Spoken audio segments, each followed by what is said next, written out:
আচ্ছা, আপনারা কি জানতেন দুধ আর আমের মিশ্রণে এত সুন্দর এবং লোভনীয় একটা খাবার বানানো যায়? আর এই গরমে এটা তো পারফেক্ট একটা ডেজার্ট। আর এটা যদি শিখতে হয় তাহলে অবশ্যই না টেনে আমার ভিডিওটা পুরো A to Z দেখতে হবে। আসসালামু আলাইকুম everyone, welcome back to my channel. আজকের মজাদার একটা ডেজার্ট রেসিপি তৈরি করব।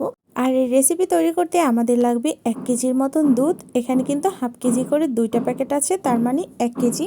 আর এই দুধের মধ্যে আমি মিক্স করব এখানে 1/3 কাপ পরিমাণের মতন চিনি দিব, এর বেশি আমি দিব না। আর আপনারা যদি বেশি কম করেন তাহলে আপনারা একটু বাড়িয়ে কমিয়ে দিতে পারেন। আর এখানে আমি এই যে আগার আগার পাউডার ব্যবহার করব। এখান থেকে অল্প একটু দুধ আলাদা একটা বাটিতে নিয়ে তার মধ্যে 2 চামচ পরিমাণের আগার আগার পাউডার দিব। 1 কেজির জন্য কিন্তু 2 চামচই এনাফ, এর বেশি প্রয়োজন হবে না।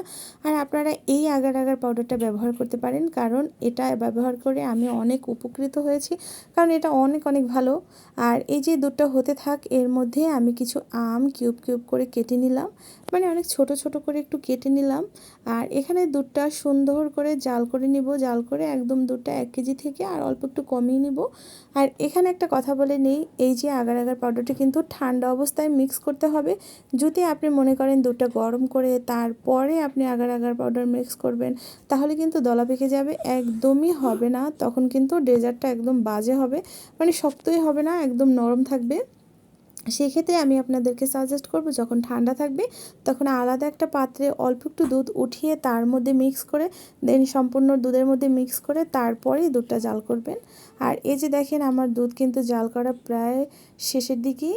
আর অল্প একটু টেনে নিলে কি হয়, দুধটা একদম পারফেক্টভাবে বসে যায়। আর এই যে আমার দুধটা জাল করা শেষ, এবার আমি একটা পাত্রে, আপনাদের পছন্দ মতন পাত্রে আপনারা ডেজার্টটা বসাতে পারেন।